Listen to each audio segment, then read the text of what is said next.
اعوذ باللہ من الشیطان الرجیم بسم اللہ الرحمن الرحیم۔ اربوں خربوں درود و سلام حضرت محمد مصطفیٰ صلی اللہ علیہ وآلہ وسلم پر اور آپ کی آل پر۔ دا نالج فیکٹری کے ساتھیوں، السلام علیکم ورحمۃ اللہ وبرکاتہ۔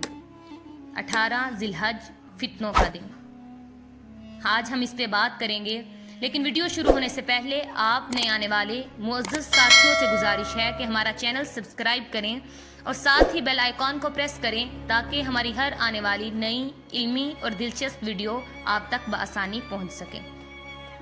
ناظرین کرام، زبانیں گنگ ہو جاتی ہیں، قلم رک جاتے ہیں، خیالات کے دھارے پہ باندھ دیے جاتے ہیں، کیونکہ مظلوم خلیفہ وقت نہ کسی کے خلاف خروج کرتا ہے، نہ کسی کے خلاف تلوار اٹھاتا ہے، نہ کسی کو گرفتار کر کے جیل میں بند کرتا ہے، نہ کسی کو قتل کی دھمکی دیتا ہے۔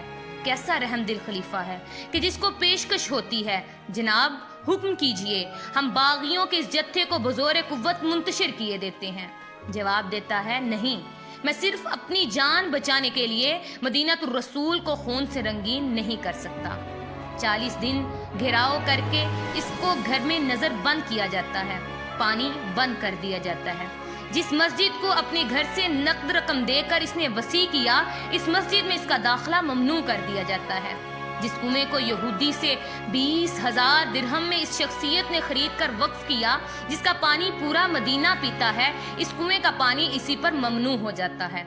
پکار کر باغیوں کو کہتا ہے، تم مجھے قتل کرنا چاہتے ہو؟ بتاؤ میں نے کیا جرم کیا ہے؟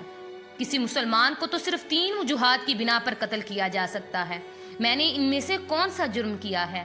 کیا میں زنا کا مرتکب ہوا ہوں؟ کیا میں نے ناحق کسی کو قتل کیا ہے؟ کیا میں مرتد ہوا ہوں؟ جب میں نے ان میں سے کوئی جرم نہیں کیا تو مجھے کیوں قتل کرنے کے در پہ ہو؟ پر باغیوں پر کسی نصیحت کا اثر نہیں ہو رہا تھا۔ دیواروں کو پھلانگ کر اندر داخل ہوتے ہیں، قرآن کی تلاوت کرتے خلیفہ وقت کے سینے پر نیزے کا وار کرتے ہیں، پھر تلوار کا سر پر وار۔ زوجہ محترمہ نائلہ ہاتھ سے وار کو روکنے کی کوشش کرتی ہیں، ان کی انگلیاں کٹ جاتی ہیں، خون کا فوارہ پھوٹتا ہے اور قرآن کے اوراق میں جذب ہو جاتا ہے۔ یہ وقت کا خلیفہ عثمان ابن عفان 35,000 مربع میل کا حکمران ہے، پر اس کی شہادت کی داستان لکھنے کے لیے قلم رک جاتے ہیں، زبانیں گنگ ہو جاتی ہیں، خیالات کے دائرے بہنا بند ہو جاتے ہیں۔ آخر کیوں؟ ماتم کرنے والے اور محرم کی دیگیں کھانے والے 18 ذی الحجہ کو کیوں بھول جاتے ہیں؟ صحابہ کرام پر انگلیاں اٹھانے والے صاحب طرز مفکر جب دل سوز انداز میں تاریخ نگاری کرتے ہیں تو اس واقعے کو کیوں بھول جاتے ہیں؟ اس کے باوجود جس ملک میں عثمان کو ظالم کی ثابت کیا جا رہا ہو، اس کو ملوکیت کا ذمہ دار سمجھا جا رہا ہو، اس ملک میں انصاف کی توقع رکھنا اندھیرے میں تیر چلانے کے مترادف ہے۔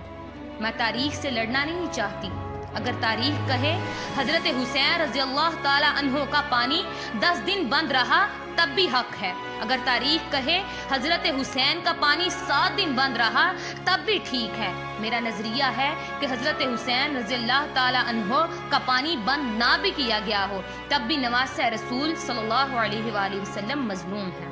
لیکن تاریخ کو چھیڑنے کی بجائے تاریخ کا مطالعہ کرتی ہوں تو مجھے نظر آتا ہے کہ اسلام کی تاریخ میں صرف حضرت حسین رضی اللہ تعالی عنہ کی ہی شہادت مظلومانہ یا دردناک نہیں، بلکہ اگر ہم 10 محرم کی طرف جاتے ہوئے رستے میں 18 ذی الحجہ کی تاریخ پڑھیں تو ایک ایسی شہادت دکھائی دیتی ہے جس میں شہید ہونے والے کا نام حضرت عثمان ابن عفان ہے۔ جی ہاں، وہی عثمان جنہیں ہم ذو النورین کہتے ہیں، وہی عثمان جسے ہم دماد مصطفیٰ کہتے ہیں، وہی عثمان جسے ہم جامع قرآن کہتے ہیں، وہی عثمان جسے ہم خلیفہ سوئم کہتے ہیں، وہی عثمان جو حضرت علی کی شادی کا سارا خرچہ اٹھاتے ہیں، وہی عثمان جس کی حفاظت کے لیے حضرت علی اپنے بیٹے حضرت حسین کو بھیجتے ہیں، وہی عثمان جسے جناب مصطفیٰ صلی اللہ علیہ وآلہ وسلم کا دوہرا داماد کہتے ہیں۔ خیر، یہ باتیں تو آپ کو پتہ ہی ہیں، کیونکہ حضرت عثمان کی شان تو بیان کی جاتی ہے، حضرت عثمان کی سیرت تو بیان کی جاتی ہے، حضرت عثمان کی شرم و حیا کے تذکرے تو کیے جاتے ہیں، ان کے قبل از اسلام اور بعد از اسلام کے واقعات سنائے جاتی ہیں، لیکن بدقسمتی کے ساتھ ان کی مظلومیت کو بیان نہیں کیا جاتا، ان کی دردناک شہادت کے قصہ عوام کے سامنے نہیں لایا جاتا۔ تاریخ کی چیخیں نکل جائیں اگر عثمان کی مظلومیت کا ذکر کیا جائے۔ ہائے عثمان، میں کوئی عالم یا خطیب نہیں، لیکن میں اتنا جانتی ہوں کہ عثمان وہ مظلوم تھا جس کا پانی 40 دن تک بند رہا۔ آج وہ عثمان پانی کو ترس رہا ہے جو کبھی امت کے لیے پانی کے کنویں خریدا کرتا تھا۔ حضرت عثمان قید میں تھے تو پیاس کی شدت سے جب نڈھال ہوئے تو آواز لگائی، کوئی ہے جو مجھے پانی پلائے۔ حضرت علی کو پتہ چلا تو مشکیزہ لے کر علی عثمان کا ساقی بن کر پانی پلانے آ رہے ہیں۔ ہائے، آج کربلا میں علی اصغر پر برسنے والے تیروں کا ذکر کیا جاتا ہے، لیکن حضرت علی کے مشکیزے پر برسنے والے تیروں کا ذکر نہیں کیا جاتا۔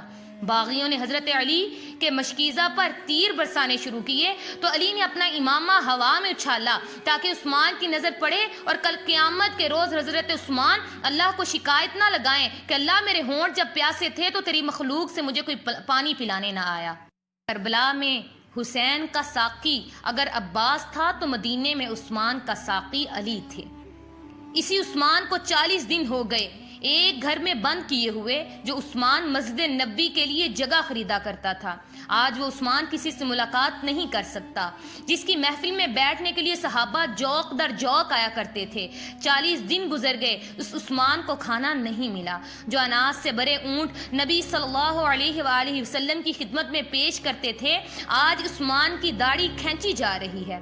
جس عثمان سے آسمان کے فرشتے بھی حیا کرتے تھے، آج اس عثمان پر ظلم کیا جا رہا ہے۔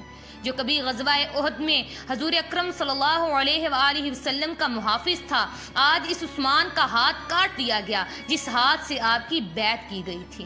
پیارے عثمان، میں نکتہ دان نہیں، میں عالم نہیں جو تیری شہادت کو بیان کروں اور دل پھٹ جائیں، آنکھیں نم ہو جائیں۔ آج اس عثمان کے جسم پر برچھی مار کر لہو لہان کر دیا گیا۔ جس عثمان نے بیماری کی حالت میں بھی بغیر کپڑوں کے کبھی غسل نہ کیا تھا، آج آپ کی 2 بیٹیوں کے شوہر کو ٹھوکریں ماری جا رہی ہیں۔ 18 ذوالحجہ 35 ہجری جمعے کا دن ہے۔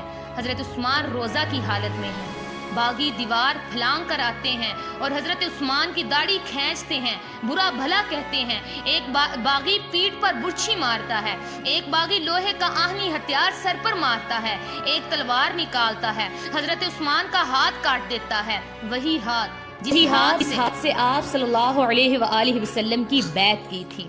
قرآن سامنے پڑا تھا، خون قرآن پر گرتا ہے تو قرآن بھی عثمان کی شہادت کا گواہ بن جاتا ہے۔ عثمان زمین پر گر پڑے تو عثمان کو ٹھوکریں مارنے لگے جس سے آپ کی پسلیاں ٹوٹ گئیں۔ حضرت عثمان باغیوں کے ظلم سے شہید ہو گئے۔ اسلام وہ شجر نہیں جس نے پانی سے غذا پائی ہے، دیا ہے خون جگر صحابہ نے تو گلشن میں بہار آئی ہے۔ آج کے لیے اتنا ہی۔ مزید علمی اور دلچسپ ویڈیو کے لیے ہمارے ساتھ رہیے گا۔ ویڈیو پسند آنے کی صورت میں لائک اور شیئر کیجیے گا۔ تب تک اپنا اور اپنے پیاروں کا خیال رکھیے۔ السلام علیکم ورحمۃ اللہ وبرکاتہ۔